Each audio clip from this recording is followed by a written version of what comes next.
The desperate few struggled to survive.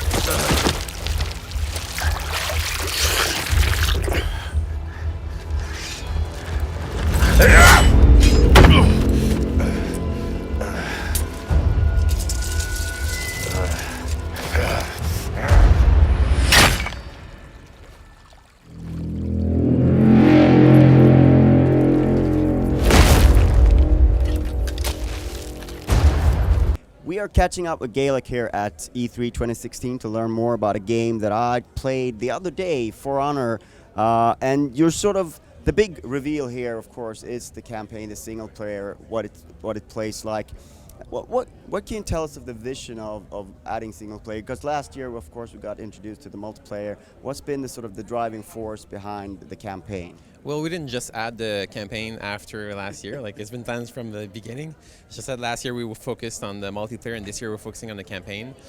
So what we want you to know this year is that we have a full campaign. It's awesome. You will play as the knight, then the Vikings, then the samurai, learning how Apollyon, the big villain in the campaign, is kind of organizing the chaos between these factions and the war that is kind of, and the campaign is like the backstory to the infighting that we're playing in the PvP. Interesting.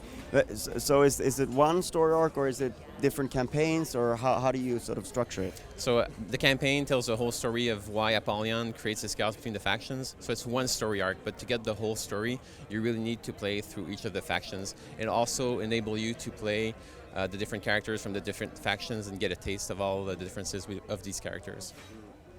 One thing that I found interesting is that the single player gameplay mirrors that of the multiplayer very closely, because it sort of always puts you in this duel, this one-on-one thing. Of course, sometimes there are more enemies, but that's your focus at least. What's been the sort of the design vision there for having those kind of encounters? Well, on our game, the art of battle is at the core. So it's the first thing we started to work on. We really wanted you to feel the weapon in your hand. We created this whole new animation system just to support that. So of course, this is used in the campaign and in the multiplayer, and we wanted the experience to be very similar in both of these experiences. It is interesting, and it's challenging, I gotta say, because I died a few times when I started playing it, and I think I was told that most people do. I don't know if they were being nice to me or not, but it feels like a game that you really you need to sort of master your own mechanics, but you also need to consider what kind of, because it's not like usually when you block something, you can sort of like, okay, I blocked it and I get a little bit of time, but it's not, the system doesn't work like that, and you have to learn the combos of your enemies as well. Yeah, there's really a mind game for you versus other players or AI.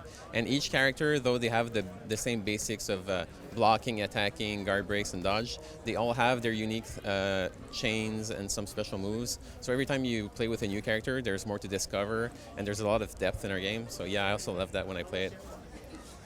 We got a little look at something called Vengeance or Revenge mode.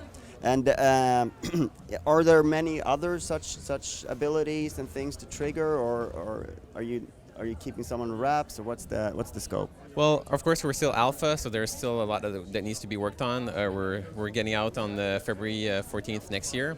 The Revenge meter itself is a mechanic that's there to help you get back into the fight when you have a lot of fighters around you. There's a meter that fills up, and then it gives you like an edge to get back into the fight.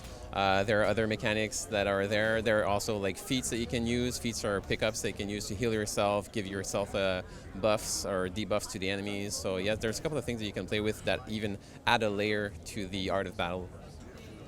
Interesting.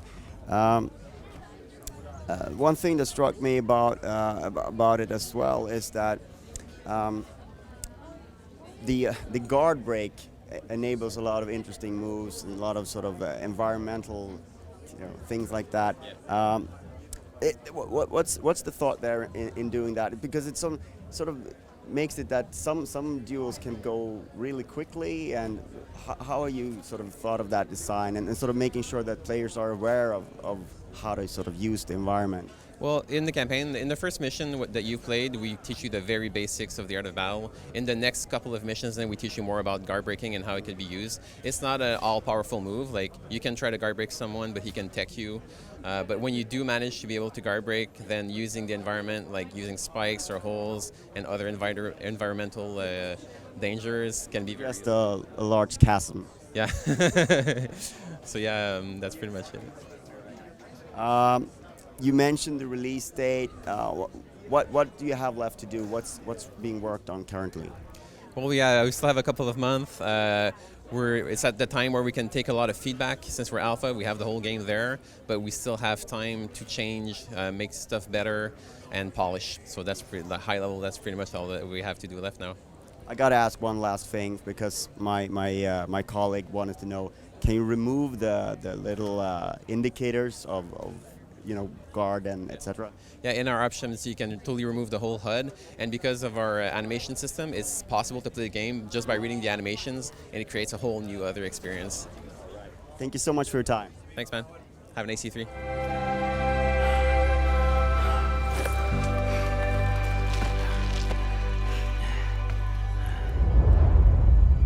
And yet, here they still stand, searching for a sign of peace.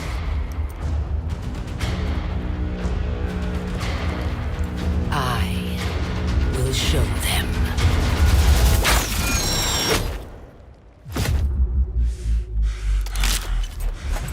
I am Apollyon.